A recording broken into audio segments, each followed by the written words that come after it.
அன்பு நிறைந்த ஆத்மாக்களுக்கு வணக்கம். இந்த பிரபஞ்சத்தின் ஆதிசக்தியான சிவபெருமானின் நெற்றிக்கண்ணிலிருந்து உதித்த ஞானக்கனல், அன்னை பார்வதியின் அமுதம் போன்ற அன்பால் உருவான அழகு தெய்வம், தமிழ் மண்ணின் மூச்சாக விளங்கும் அந்த கந்தக் கடவுளைப் பற்றித்தான் இன்று நாம் சிந்திக்கப் போகிறோம்.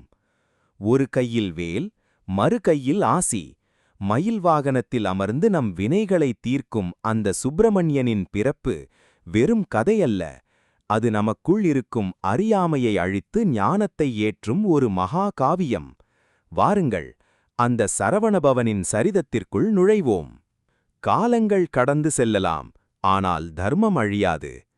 அன்று தாரகாசுரனின் ஆணவம் உலகை அச்சுறுத்திய போது தேவர்கள் கதிதலங்கி நின்றனர். சிவனின் மைந்தனால் மட்டுமே அழிவு என்ற வரமே ஒரு பெரும் தவமாக மாறியது.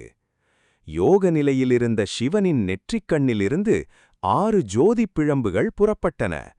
அவை அக்கினியாலும் கங்கையாலும் தாங்க முடியாமல் சரவண பொய்கையில் மலர்ந்த தாமரைகளில் 6 குழந்தைகளாய் அவதரித்தன. அந்த குழந்தைகளை கார்த்திகை பெண்கள் சீராட்டி வளர்த்தனர்.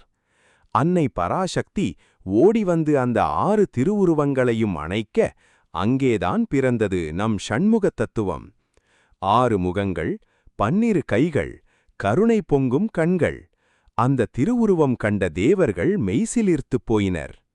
முருகன் வெறும் போர்வீரன் மட்டுமல்ல, அவர் தகப்பன் சாமி. பிரணவ மந்திரத்தின் பொருளை தந்தைத்தே உபதேசித்த ஞானகுரு. அவர் ஏன் பழனிமலைக்குச் சென்றார்? அது வெறும் கோபமல்ல, பழம் நீ என்று உலகிற்கு உணர்த்திய ஒரு திருவிளையாடல். பற்றுகளை துறந்து ஆண்டிக்கோலத்தில் அவர் நின்றது நமக்குள் இருக்கும் அகந்தையை துறக்க வேண்டும் என்பதற்காகவே. சூரபத்மனை அவர் அழித்த விதம் அசாத்தியமானது. அவனை அடியோடு அழிக்காமல் தன் கருணையால் ஒரு பகுதியை மயிலாகவும் மறுபகுதியை சேவலாகவும் மாற்றி தன்னுடனேயே வைத்துக் கொண்டார். தீமையையும் நன்மையாக மாற்றும் அந்த பெருந்தன்மை முருகனுக்கே உரியது. ஏன் முருகனை வணங்க வேண்டும்? ஞானத்தின் வழிவம். உங்கள் குழப்பங்களுக்கு விடை தேடும்போது அவர் குருவாய் வருவார். ஆற்றலின் ஊற்று.